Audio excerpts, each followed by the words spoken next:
E se a tristeza não existisse? Dessa vez, ao contrário dos últimos vídeos, eu não me encontro em um surto da madrugada.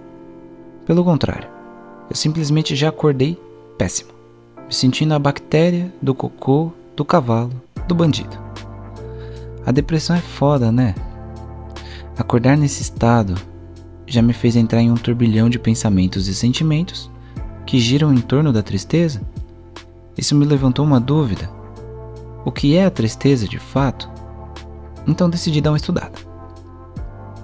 A tristeza, como uma experiência universal, tem sido abordada ao longo da história por pessoas conhecidas e desconhecidas. Todo mundo tem sua concepção do que é uma tristeza, cada um com a sua perspectiva única. Aristóteles acreditava que a tristeza podia ser uma fonte de reflexão e crescimento. Ele acreditava que as emoções, incluindo a tristeza, fazem parte do equilíbrio necessário para alcançar a virtude e que a moderação nas emoções era essencial. Já Nietzsche via a tristeza como um catalisador para a criatividade e superação.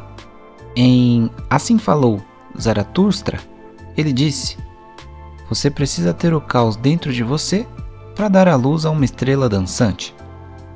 Para ambos, a tristeza está ligada ao equilíbrio, superação. Até mesmo dá para tentar ligar isso a uma esperança se você refletir sobre o que falaram. Mas e quando você está preso em um loop constante de tristeza e já não enxerga esperança? Não alcança superação, muito menos equilíbrio. O que fazer? Você se sente perdido. Por fora tenta parecer que está tudo ótimo, mas por dentro se sente um fracassado, que não consegue vencer a tristeza. No meu caso, viver esse loop me tornou um pensador excessivo, sempre ruminando continuamente os problemas, eventos e preocupações. Para os grandes pensadores, pensar é a chave para entender o tudo e o nada. Pensar é uma forma de se conhecer. Tem muitas visões do que é o pensar, mas eles defendem o pensar. Porém, uma coisa que é um ponto em comum em que todos falam sobre o pensar é que se você não tiver um limite, propósito ou estrutura de pensamentos e apenas fizer isso desenfreadamente, se torna improdutivo, até mesmo perigoso se pensar de um ponto de vista específico. Sócrates defendia o exame constante da vida através do pensar. Uma vida não examinada não vale a pena ser vivida. Mas ele também reconhecia a necessidade de um equilíbrio. Ele via que pensar demais, sem uma ação prática, era estéril. Descartes, o carinha famoso do "penso, logo existo", quis mostrar a importância do pensamento crítico. Mas ele também sugeriu que a necessidade de estruturar o pensamento era importante para evitar ciclos improdutivos. A clareza e a ordem são necessárias para não cair em dúvidas intermináveis. Comigo acontece mais ou menos o que eles alertam. Nem sempre eu estou estruturado ao pensar. Às vezes só penso nos problemas, nas vidas, nas perdas.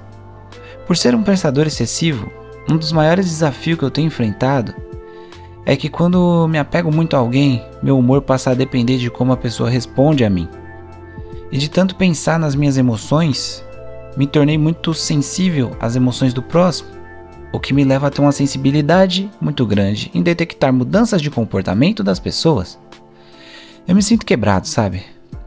Geralmente as pessoas acham que eu sou carente, quando na verdade é puramente medo enraizado. Medo de perder, medo da solidão. Eu já tô cansado dessa mente hiperativa. Pensar demais leva a sentir demais. A mente nunca quieta. Isso esgota minhas forças. Lao Tzu, o fundador do taoísmo, ele alertava contra o excesso de pensamentos em sua filosofia. Ele dizia que se você está deprimido, está vivendo no passado.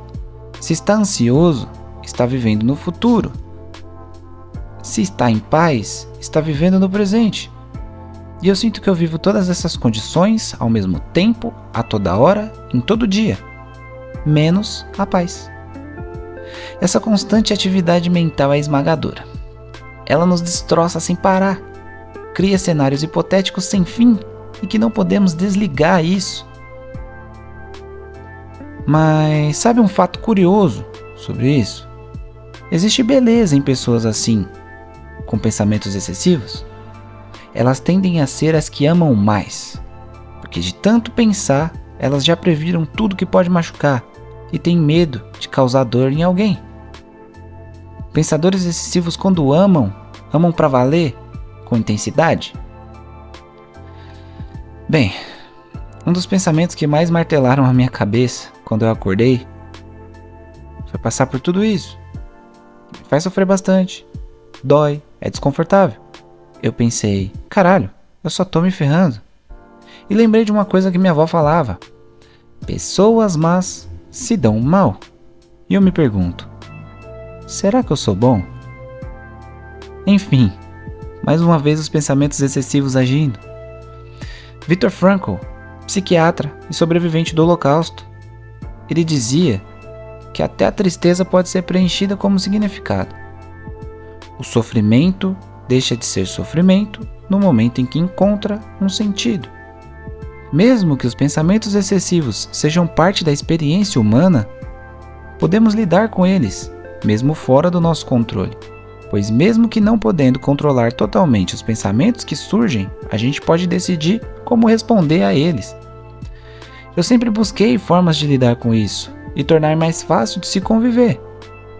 Estudando sobre o taoísmo, aprendi que quando os pensamentos excessivos surgem, não luta contra eles.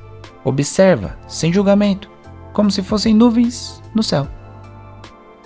Seguindo a visão de Viktor Frankl, podemos entender que mesmo diante do caos interno, podemos buscar ações que tragam propósito. Então comece a se perguntar, como que eu posso transformar esse pensamento em algo prático ou produtivo? Se pergunte também se esse pensamento é útil ou necessário agora. Confie mais em suas emoções e intuição para tomar decisões. Permita-se experimentar a vida em vez de apenas analisá-la. E por fim, o meu preferido, aceite o caos como parte da vida. Nem tudo pode ser controlado ou entendido completamente.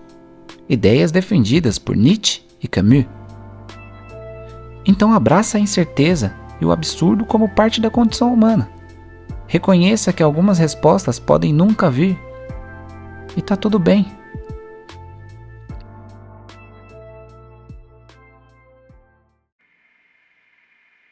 Mas e se, para lidar com excesso de pensamento, precisarmos pensar?